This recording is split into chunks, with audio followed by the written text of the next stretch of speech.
नमस्कार. दीपक रेगे कथाकथन चॅनलवर तुम्हा सगळ्यांचं मनापासून स्वागत आणि विनंती की तुम्ही जर आत्ता चॅनलवर पहिल्यांदा आला असाल किंवा अजूनपर्यंत चॅनल सबस्क्राईब केलेलं नसेल तर प्लीज चॅनल सबस्क्राईब करा. मित्रांनो, आज तुम्ही ऐकणार आहात डॉक्टर अनघा केसकर यांच्या लेखणीतनं साकारलेली कथा आई मी येऊ. सकाळी अमिता जागी झाली ती घड्याळाच्या 6 टोलांमुळे. काल घरचे सगळे पाहुणे रवाना झाले होते, त्यामुळेच 6पर्यंत झोपण्याची चैन तिला आज परवडली होती. आळोखे पिळोखे देत ती उठली आणि 5 मिनिटं आणखीन लवंडावं या मोहामुळे पुन्हा पडली. तिचं लक्ष समोरच्या कॅलेंडरकडे गेलं आणि ती हादरलीच. आज रविवार, 17 तारीख. म्हणजे तिच्या मनात हिशोब सुरू झाले. म्हणजे बरोबर 22 दिवस उलटले होते.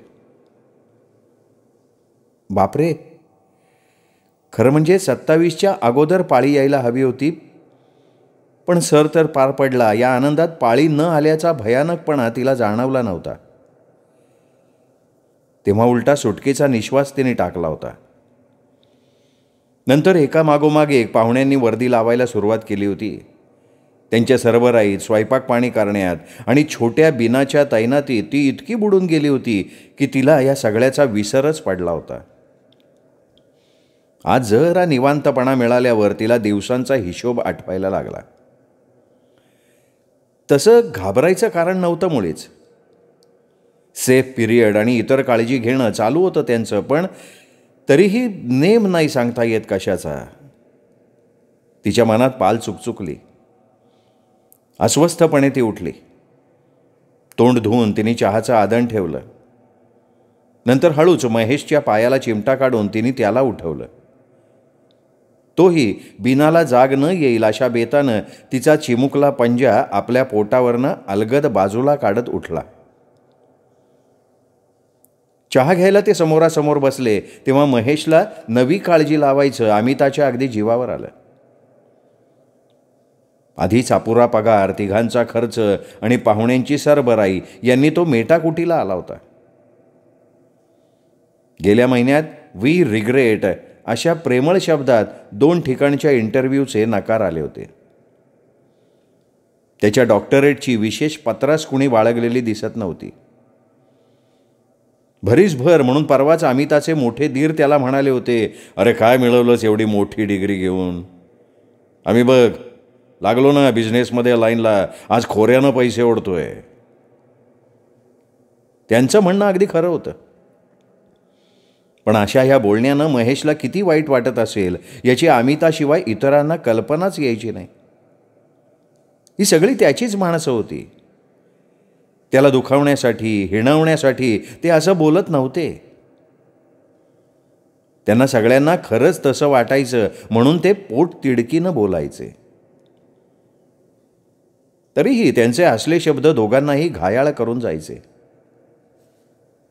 आणि आता हे कसं काय त्याच्या कानावर घालावं हा प्रश्न तिला पडलेला होता. सांगणं तर भागच होतं.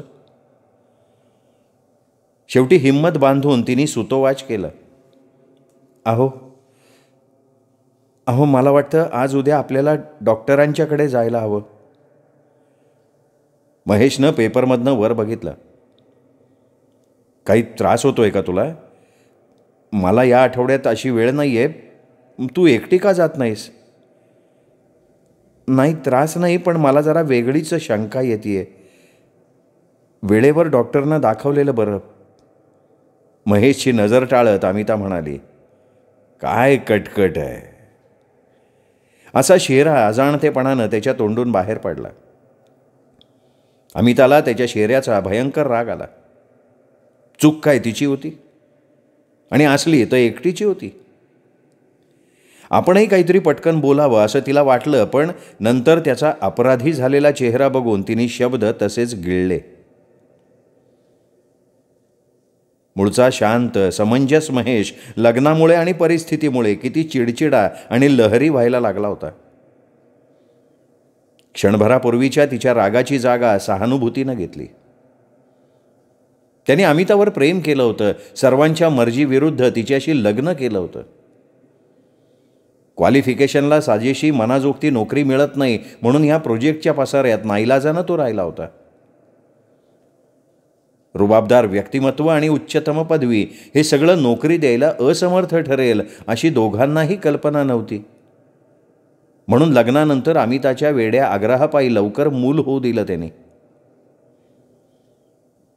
सासरच्या लोकांच्या मर्जीविरुद्ध लग्न केल्यामुळे त्यांना आता आपल्या अडचणी सांगणं महेश अमिता यांना शक्यच नव्हतं. माहेरची मदत घेणं दोघांना प्रशस्त वाटत नव्हतं आणि अशातच हे नवीन विघ्न आलं.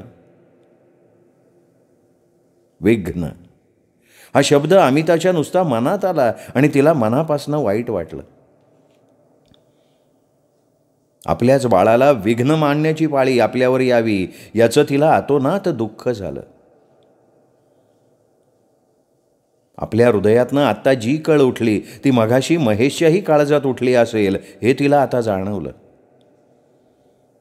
आश्वासक स्वरात ती म्हणाली, काही नसेल हो तसं. आपण थोडी का काळजी घेतोय, पण खात्री करून घ्यायला हवी ना. आणि आता चांगली औषधंही निघाली आहेत म्हणे. महेशचा चेहरा पडला. काही नसलं म्हणजे मिळवलं, नाहीतर मात्र तुला ऑपरेशन करून घ्यावंच लागेल. यावेळी आणखीन हे मूल परवडणार नाही अजिबात. मन घट्ट करायला हवं. चालेल, मी कशालाही तयार आहे. छातीवर धोंडा ठेवून आपल्याला विशेष काही वाटत नाही अशा आविर्भावात अमितानं आश्वासन दिलं. योगायोग असा की दुसऱ्या दिवसापासनं बीनाला दातांचा इतका त्रास चालू झाला की जुलाब आणि उलट्यांनी ती हैराण झाली. तिच्याबरोबर तिचे आई वडीलही. ताप, चिडचिड यांनी ती काही सुचू देईना. महेश सकाळी एकदा बाहेर पडला की संध्याकाळी 7 शिवाय त्याला परतता येत नव्हतं. प्रोजेक्टवर ॲब्सॉर्ब करून घेऊन एक प्रकारे सरांनी, संस्थेनी त्याच्यावर उपकारच केलेले होते. घरच्या अडचणी त्याही इतक्या खाजगी स्वरूपाच्या तिथे कामाच्या ठिकाणी कशा सांगणार. अशामध्ये आणखीन 8-10 दिवस गेले तरी कशाचं चिन्ह नाही. शेवटी सरकारी इस्पितळातल्या मराठे मॅडमना दाखवायचं ठरवून ते गेले. त्यावेळी 2.25 महिने झाले होते.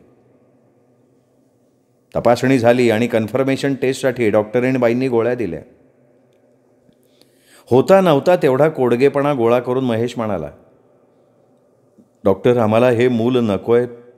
सध्या आम्हाला परवडणार नाही आहे. मराठे मॅडमनी डोळ्यांवरचा चष्मा सारखा केल्यासारखं केलं आणि त्या म्हणाल्या, स्पष्ट बोलते म्हणून रागवू नका. तुम्ही शिकली सवरलेली माणसं, मग अशी वेळच का येऊ देता. आता कमी का उपाय आहेत. सगळीकडे सतत उघड उघड जाहिराती चालू असते आणि तुम्हीच जर असं. आम्ही आमच्याकडनं सगळी काळजी घेतली होती, आम्हाला काय हौस आहे का हे करायची. जरा कडक आवाजात महेशनं म्हटलं आणि अमितानं त्याच्याकडे चटकन बघितलं. त्याच्या कपाळावरची शीर टम्म फुगली होती. अलीकडे कोणी त्याच्या शिक्षणाचा उल्लेख केला की मनात दाबून ठेवलेल्या रागामुळे ती अशीच फुगायची आणि तो उल्लेख हेटाळणीनंच व्हायचा बऱ्याच वेळेला. नाही, बघूयात आपण काय ते, पण शक्यतो मी हा ॲडवाईस देत नाही. काळजी घेऊ नये. हे झालं ना, होऊ दे काय व्हायचं ते, नंतर ऑपरेशनच करू, पण ते नंतर बघूया. पुढे 8-10 दिवस वाट बघण्यात गेले. रोज रात्री मूल ठेवावं का नाही यावर चर्चा झडायला लागल्या. दोन्ही बाजूचे फायदे तोटे याचा तुलनात्मक विचार व्हायला लागला. अर्थात या सगळ्याचा उपयोग काही नव्हता. निर्णय पक्का होता, पण मन खच खात होतं. एकानं बाजू मांडली की दुसरा हिरिरीनं विरुद्ध बाजू मांडे. अखेर चर्चेचा फोलपणा ध्यानात येऊन ते गप्प बसत. 8 दिवस काही न होताच सरल्यानं उरल्या सुरल्या आशा मावळल्या. बिनाच्या वेळेस याच होकारानं किती उल्हास वाटला होता याची दोघांनाही आठवण झाली. आता डॉक्टरीणबाईंचा सल्ला न मागता गर्भपात करून घ्यायचाच असं ठरवून ते पुन्हा डॉक्टरीणबाईंच्याकडे गेले. तपासणीच्या वेळीच अमितानं त्यांना आपला निर्णय पक्का असल्याचं सांगितलं. महेशसमोर फारसा उहापोह करायला नको म्हणून तिने ही चलाखी केली. चेहऱ्यावर कोणतीच प्रतिक्रिया न दर्शवता मराठेबाई म्हणाल्या, बाहेर या, मग सांगते काय ते. अमिता बाहेरच्या खोलीत आल्यावर डॉक्टरीणबाईंनी बोलायला सुरुवात केली. मी तपासणी केली आहे, सगळं ठीक आहे. जरा हे बघा डॉक्टर, आम्ही पूर्ण विचार करून ठरवलं आहे की मूल आम्हाला नको आहे. लवकरात लवकर अपॉइंटमेंट द्या आणि हिला मोकळं करा, एका दमात महेशनं सांगितलं. डॉक्टरीणबाईंनी अमिताकडे बघितलं. ती मांडीवरच्या बीनाचा फ्रॉक नीट करण्याच्या निमित्तानं खालीच दृष्टी लावून होती. तुमचा निर्णय झाला असेल तर मी मुळीच विरोध करणार नाही, पण एक अडचण आहे यात. सध्या तरी हे नाही करता येणार. तुमच्या मिसेसना एक प्रकारचं इन्फेक्शन झालं आहे. ते जोवर ठीक होत नाही तोवर ॲबॉर्शन करता येणार नाही. तसं करणं धोक्याचं आहे. मग आता त्यासाठी काय करायला हवं? हताशपणे महेशनं विचारलं. आता अमिताही डॉक्टरीणबाईंच्याकडे बघत होती. तिच्या चेहऱ्यावरची औदासिन्याची छटा किंचित निवळल्याचा डॉक्टरीणबाईंना भास झाला. एक महिनाभर मी देते ते ऑइंटमेंट वापरायला हवं. पोटात घ्यायला औषध देते. एक दिवसही खंड न पाडता दिवसातून 2 वेळा हे मलम वापरायला हवं. असं सांगून डॉक्टर मराठेंनी त्यांच्या लेटरपॅडवर औषधांची नावं लिहून दिली. ठीक आहे, पण महिन्यानंतर तरी करता येईल ना? मग आम्ही भेटू, महेशनं म्हटलं आणि बीनाला अमिताच्या मांडीवरून घेत त्यांनी खात्री करून घेतली. का कोणास ठाऊक, पण त्याच्याही मनावरचा ताण कमी झाला आहे असं त्याच्या चर्येवरनं आणि एकंदर हालचालींवरनं डॉक्टरीणबाईंना जाणवलं. बाहेर पडणाऱ्या त्या जोडप्याकडे बघत त्या ओठातल्या ओठात हसल्या. विवाह, अपत्यसंभव, गर्भपात सगळाच पोरखेळ आहे का? न पेलणाऱ्या जबाबदाऱ्यांचं ओझं माथ्यावर घ्यायचं, त्याच्या भारानं गुदमरायचं आणि ओठ गच्च मिटून आपल्याला काही होतच नाही हे दाखवायची पराकाष्ठा करायची. त्यांच्या मनात आलं. इन्फेक्शनच्या या नव्या भानगडीमुळे महेश अमिता गोंधळून गेले. हे असं काही असू शकतं हे त्यांनी कुठल्याही सिनेमात बघितलं नव्हतं, पुस्तकात वाचलं नव्हतं. कथा कादंबरीत कसं सगळं सरळ सोपं असायचं. मूल हवंय, ठेवा, नकोय, मनाला त्रास झाला तरी काढा. त्यामुळे ही अशी शक्यता त्यांच्या डोक्यात येणार तरी कशी? त्यांच्या घरात जर कोणाला त्यांच्या बेताचा सुगावा लागला असता तर सगळ्यांनी त्यांना परावृत्त केलं असतं. आत्तापर्यंत असले प्रश्न दोघांच्या घरी कधी आलेच नसतील. त्याविषयी बोलणं, चर्चा करणं तर कोणत्याच नीतितत्वात बसलं नसेल. रस्त्यानं जाताना दोघेही आपापल्या विचारात गर्क होते. होतंय काय इतरांना सल्ले द्यायला? बाळणपण, त्याचा खर्च, आर्थिक जबाबदाऱ्या सगळ्याच गोष्टी आवाक्या बाहेरच्या आहेत. नाही तर आम्हाला काय हौस आली आहे का पोटच्या पोराचा दुस्वास करायची? अमिताच्या मनात आलं. पण दोघांनी स्वतःशी प्रामाणिकपणे हे कबूल केलं की कसं का होईना दोन्हीपैकी कोणत्याही घरानं ही जबाबदारी उचलली असती. महेशचा आर्थिक भार उचलण्याची ऐपत दोन्हीकडे होती. नाईलाजानं तरी कौटुंबिक अडचणींवर मात करायला धावण्या इतक्या पारंपरिक गृहस्थाश्रमाची तिथे अजूनही बूज होती. पण लाज, लज्जा, स्वाभिमान सगळं गहाण टाकून नाईलाजानं अमितानं तिकडं जावं असं दोघांनाही वाटत नव्हतं. आपले हट्ट पुरे करून घेणाऱ्या मुलांना हट्ट धरण्यातली चूक समजली तरी आईवडिलांपाशीही ती कबूल करण्यात कमीपणा वाटावा तसं त्यांचं झालं होतं. आता मदतीची हाक देऊन आपला विवाहाचा निर्णय चुकला, निदान तो अंमलात आणायची घाई झाली हे तरी मान्य केल्यासारखं झालं असतं म्हणून मदत मिळेल अशी पुरती खात्री असूनही ते दोघं टाळत होते. रस्ता क्रॉस करायला ते थांबले आणि समोरनं द्राक्षाची गाडी आली. नुकताच सीझन चालू झाला होता. ती द्राक्ष पाहून अमिताच्या तोंडाला आपसूक पाणी सुटलं. बीनाच्या वेळेलाही तिला द्राक्षांचे डोहाळे लागले होते. सीझन सुरू झाला नव्हता तरी तिचे डोहाळे कळल्यावर महेशनं किती हौसेनं बाजारात दिसलेली पहिली द्राक्ष आणली होती.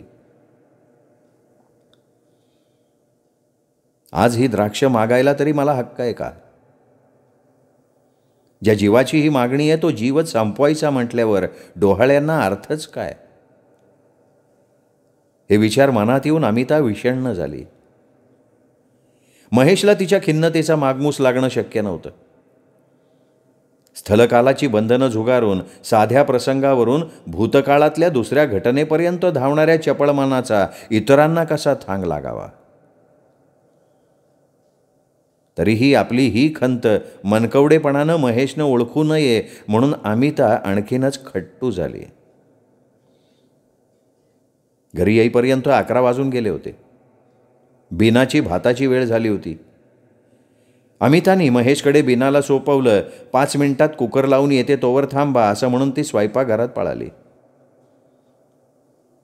आता अशी धावपळ तिने करायला नको होती, पण बाळच नको झाल्यावर कशाला काळजी घ्यायची या विचारानं स्वतःवरच सूड उगवल्यासारखा खस्सदिशी तिने तांदळाचा मोठा डबा पोटावर धरून जोरात उघडला. अशी बरी सुखासुखी माझी सुटका होईल, ती पुटपुटली. कुकर उघडायचा, जड सामान उचलू लागायचं वगैरे कौतुक आता यावेळी कुणी करणार नव्हतं. गेले 15 दिवस कुकर उघडला की डाळीच्या वासानं तिला कोरडे उमासे यायचे. पण महेशला ती काही बोलली नव्हती. त्यांनीही विचारलं नव्हतं. गेल्या काही दिवसांचा संताप आता उफाळून आला. महेश बरोबर भांडायची आणि रडायची. तिला सुरसुरी आली. कुकर लावून बाहेर येत तिने कमरेवर हात ठेवले. आडमुठेपणानं चिडून ती म्हणाली, तुम्हाला काय वाटतं? बाळ नको म्हटलं म्हणजे मला डोहाळे लागत नाहीत, काही त्रास होत नाही? बोलता बोलता तिच्या डोळ्यातनं गंगा जमुना व्हायला लागल्या. आत्ता एकदम अमिता आपल्याशी भांडायला उठेल अशी महेशची अजिबात अपेक्षा नव्हती. चकितपणे तो तिच्याकडे बघायला लागला. इन्स्टिट्यूटमध्ये जायला उशीर झाल्यानं तो आपल्या चिंतेत चूर होता. त्यामुळे तिच्या मनोव्यापाराची त्याला कल्पना नव्हती.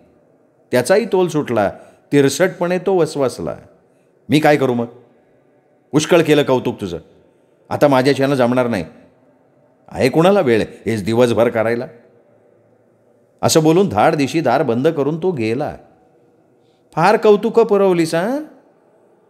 हे शब्द त्याला ऐकू जातील अशा रीतीने तिने मोठ्यांदा म्हटले. खूप खूप भांडायचं मनात असून आता महेशच गेल्यामुळे अमितानं चडफडत बीनाला कडेवर घेतलं. बीनावर राग काढायलाही तिने आत्ता कमी केलं नसतं. पण आईचा सगळा मूड त्या अजाण जीवाला समजला होता. तिने आपले चिमुकले ओठ आईच्या गालावर टेकवले आणि पुढे झुकून आईच्या तोंडाकडे बघायला लागली. बीनाच्या एवढ्याशा कृतीनं अमिता विरघळली. पदराने तिने डोळे पुसले. पोरीला समजतंय ते वडिलांना कळतंय का? ती पुटपुटली. सगळं सहन करायची ताकद तिच्यात आली असती, पण फक्त महेशनं थोडा मनकवडेपणा दाखवला असता, थोडी सहानुभूती दाखवली असती तर. डॉक्टरी सल्ल्याप्रमाणे अमिता गोळ्या मलम वापरत होती. एवढा महिनाभराचा काळ ढकलणंच तिच्या जीवावर आलं होतं. कितीही नाही म्हटलं तरी मनानं ती आता नव्या जीवात अधिकाधिक गुंतत चालली होती. मुलगा असेल की मुलगी, कुणासारखा चेहरा असेल, या सगळ्या विचारांशी नकळत ती खेळत बसे. पण ते कुणाशी बोलणंही तिला शक्य नव्हतं. आईच्या माघारी भावानं भावजाईनं केलं हेच जास्त होतं. भाऊजाईपाशी आपली परिस्थिती कबूल करायची तिला लाज वाटत होती, संकोच वाटत होता. सासूबाई मामंजींचा विवाहालाच विरोध होता म्हणून त्यांना सांगणं अवघड होतं. जावेवर आपला हक्कच काय असं वाटून तिला विश्वासात घेता येत नव्हतं. अखेर हा जीवघेणा महिनाभराचा काळ एकदा संपला. डॉक्टरीणबाईंकडे जायचं आणि त्यांनी हिरवा कंदील दाखवला की ऑपरेशनची तारीख पक्की करायची ठरवून दोघं हॉस्पिटलमध्ये गेले होते. ऑपरेशन झाल्यानंतर या ऑपरेशनला ॲबॉर्शन असं मनाशीही म्हणायला अमिता तयार नव्हती.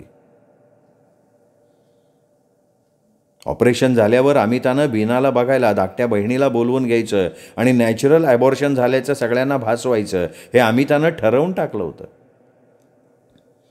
कुणी येईपर्यंत मीनाताईंनी म्हणजे तिच्या शेजारणींनीही बीनाची जबाबदारी घेतली असती अशी अमिताला खात्री होती. पण अजून इन्फेक्शन पुरतं बरं झालं नाही असं निदान झालं. पुन्हा अनिश्चितता, काळजी, हुरहुर. 15 दिवसाच्या ट्रीटमेंटनंतर मराठे मॅडमनी इन्फेक्शन पूर्ण बरं झाल्याचं सांगितलं. आता दर महिन्याला चेकअपसाठी या. Now she is perfectly okay. Tonics लिहून देते. दूध, फळं घ्या. हे ऐकून महेश वैतागला. आम्ही पहिल्यांदा तुम्हाला सांगितलं होतं की आम्हाला मूल नको आहे आणि ही आमची पर्सनल बाब आहे. खरं आहे, हा तुमचा वैयक्तिक प्रश्न आहे, पण 4थ्या महिन्यानंतर गर्भपात करणं जरा डेंजरस आहे. मूल आणि आई दोघांनाही धोका संभवतो. तुम्हाला ही रिस्क घ्यायची आहे का? तुम्ही ह्या भानगडीत पडू नये असा माझा डॉक्टरी सल्ला आहे. हट्टानं इतरत्र कुठे तुम्ही जाणार असाल तर मात्र तुमच्याच्यानं हे जमणार आहे का नाही? तुमचं नाव ऐकून आम्ही आलो आहे. नाही, ते मला माहिती आहे. मी खरं तेच सांगते आहे. कसंही करून ऑपरेशन करायचंच म्हणून तुम्ही इतर कुठे जाणार असाल तर त्यापेक्षा मी करायला तयार आहे. निर्णय तुम्ही घ्यायचा आहे. अमिता मख्ख बसली होती. महेश म्हणाला, मग आम्ही उद्या येतो. ॲडमिट कधी व्हायचं? परवा सकाळी या 8 वाजता. उद्या रात्री 7 नंतर काही खाऊ नका. व्यावसायिक सफाईनं डॉक्टर मराठेंनी उत्तर दिलं. दारावरची बेल वाजली. गाणं गुणगुणल्यासारखं करत आम्ही त्यानं दार उघडलं. शेजारच्या मीनाताई आल्या होत्या. तिच्या चेहऱ्याकडे निरखून बघत त्या आत आल्या. त्यांची ती शोधक नजर बघून अमिता गोंधळली. नजर टाळत म्हणाली, या ना. त्यांच्या पाठोपाठ त्यांच्या कन्यकाही आल्या.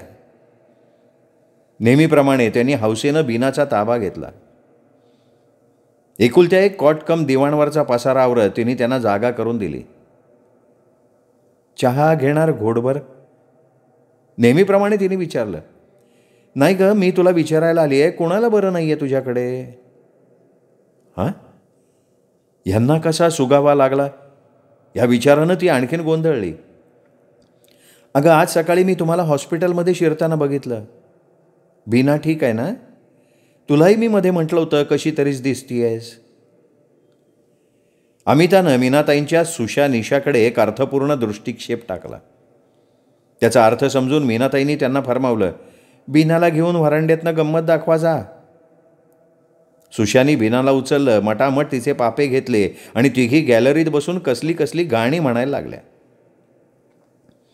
अमिता महेशचा प्रश्न मीनाताई सोडवू शकणार नाहीत हे तर उघड होतं. त्यांच्यापुढे असा पेच होता की कुठलाही पर्याय क्लेशकारकच व्हावा. पण मीनाताईंच्या आपुलकीनं भारावून जाऊन अमिता धडा धडा धडा सगळं बोलून गेली. धबधबा कोसळत राहावा तशी बोलत राहिली. मीनाताईंना खूप वाईट वाटलं. आजकाल या अशा प्रकारच्या दडपणातून बहुतेक सगळ्याच मुलींना जावं लागतं याची त्यांना कल्पना होती. निशाच्या जन्मानंतर नुसती पुसट शंका आली होती तर कोण घालमेल झाली होती त्यांची. अमितानी तर 4 महिने गर्भ सांभाळला होता. त्याच्याविषयी कसलीच ममता तिच्या मनात दाटली नसेल. गर्भपात न करून घेण्याचा सल्ला तिला देताना त्यांना पुढच्या अडचणी समजत नव्हत्या असं नाही, पण त्यांचं पापभिरू मन याखेरीज दुसरा सल्लाच देऊ शकत नव्हतं. शिवाय 4 महिने पूर्ण झाल्यानंतर गर्भपात करण्यात निश्चित धोका असतो हे त्यांनीही वाचलेलं होतं. स्वाभिमानाच्या खोट्या कल्पनांपायी पोटच्या गोळ्याविषयी असा बेदरकार निर्णय कोणी घ्यावा हे त्यांना पटत नव्हतं. सासरच्यांना विश्वासात घेऊन स्वतःकडे कमीपणा घेऊन मार्ग काढावा हा त्यांचा रोख अमिताला रास्त वाटत होता. पण चर्चा रंगात आली होती इतक्यात आतून मुलींचा आवाज आला. सुशा तालात गाण्याची ओळ म्हणत होती. आई मी येऊ? निशा कधी ठसक्यात तर कधी केविलवाण्या आवाजात म्हणत होती, नको रे बाबा, देवळाच्या मागे वाघोबा बसला, खाईल तो तुला. भोंडल्याची गाणी आणि बडबडगीतं संपून सुशा निशा मंगळागौरीच्या गाण्यावर येऊन ठेपल्या होत्या. मीनाताईंचा चेहरा पडला. अमिताकडे बघण्याचं त्यांना धाडस झालं नाही. तिरीमिरीने उठून त्या व्हरांड्यात गेल्या. अहो त्यांना उगीच रागवू नका. मागून अमिताची सूचना आली. मीनाताईंनी रागवण्यासाठी तोंड उघडलं, पण मुली इतक्या रंगात आल्या होत्या की त्यांचा रसभंग करायचं कोणाच्याही जीवावर आलं असतं. छोटी बीना टाळ्या पिटत, आई मी येऊ, येते ना ग आई, आई मी येऊ, येते ना ग आई, असं बोबड्या बोलात म्हणत होती. सुशा निशा, अगं केवढ्यांदा हैदोस घालताय. अगं बीनाला आपली मगाची जमाडी जम्मत कुठे दिली आपण. जा तिघीजणी वाटीत घालून खा, जा बरं. मीनाताईंनी सामोपचारानं गाणं थांबवलं. मुली लगेच आय्या बिना गंमत पाहिजे असं म्हणत घरी पळाल्या. तुम्ही मुलींचं मनाला लावून घेऊ नका, अमिता वातावरणातला चमत्कारिकपणा टाळण्यासाठी म्हणाली. त्यांना कल्पनाच नसते ग, कुठेतरी ऐकलेलं पाहिलेलं हुबेहूब म्हणतात. दिलगिरी प्रदर्शित करण्यासाठी मीनाताई म्हणाले. हो ना.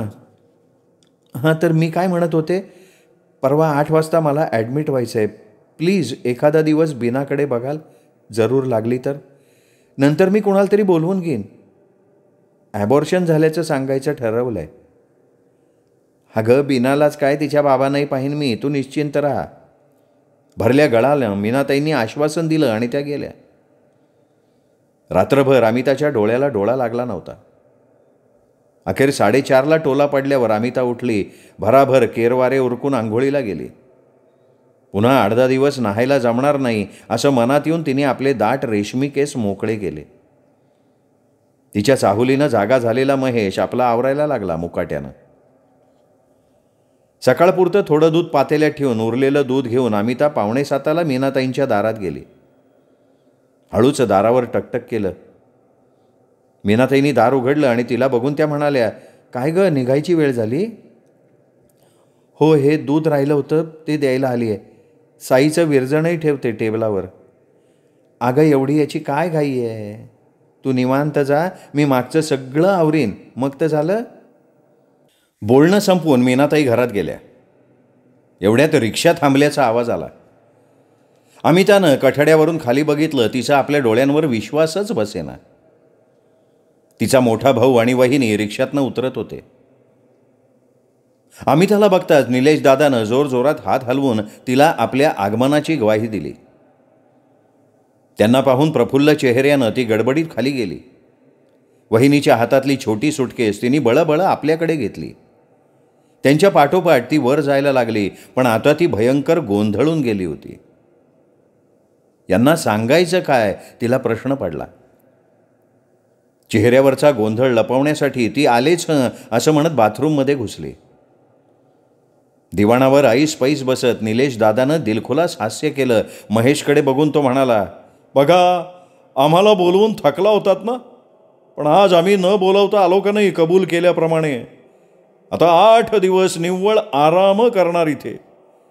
सुट्टी मिळाली तसं तुमच्या वहिनीला सांगितलं, अडचणी सबबी बाजूला ठेव. यावेळी महेशकडे डेरा टाकायचाच, विचारा तिला. वहिनींकडे बघून निलेश दादानं रुजवात करण्याचा प्रयत्न केला. हे काही खरं नाही हां, तुमच्याकडे सरप्राईज व्हिजिट देण्याची खरी कल्पना माझीच आहे, हे फक्त आता श्रेय घेत आहेत, भांडल्यासारखं करत वहिनी म्हणाल्या. अमिता महेशची नजरानजर झाली. अजाणता नेत्रपल्लवी झाली. आता काय करायचं. त्यांच्याकडे बघत निलेश दादा साशंकपणे म्हणाला, का रे बाबा, आमच्या येण्यानं काही तुमच्या प्लॅनमध्ये वांदा नाही ना आला. त्यांच्या उतरलेल्या चेहऱ्याकडे बघत उसनं अवसान आणून महेश म्हणाला, नाही नाही तसं काही नाही आहे. त्याच्या आवाजातला गुळमुळीतपणा त्याचा त्याला सुद्धा जाणवला.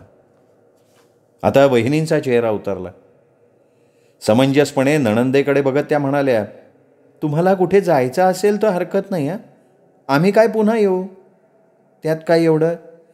किती दिवस गोंदवलेलं जायचं मनात होतं, सहजासहजी ते तरी करून टाकू, रमत गमत परत जाऊ. इतक्यात नेहमीप्रमाणे दारातून बोलत मीनाताई आत आल्या. झाली का ग तयारी निघायची. बिनाची तयारी झाली असेल तर दे तिला माझ्या. शेवटचं वाक्य अर्धवट उच्चारतायत तोच त्यांची नजर अमिताच्या भाऊ भाऊजाईवर पडली. त्यांना बघून मीनाताई नर्व्हस झाल्या, गोंधळून उभ्या राहिल्या. त्यांच्याशी ओळख करून देण्याचा सोपस्कार झाल्यावर निलेश दादानं विचारलं, बीनाला न घेताच जाणार आहात कुठे. उत्तराच्या अपेक्षेनं दोघेही बघायला लागले. मीनाताई ओशाळून घरी जायला निघाल्या. मी चलते हां, त्यांनी खालच्या आवाजात म्हटलं. त्यांच्या नजरेतनं अमिताला सॉरी हा संदेश पोहोचला. आता निलेश दादा आणि वहिनीला सगळं सांगणं भाग होतं. नाईलाजानं महेशनं सगळं सांगायला सुरुवात केली.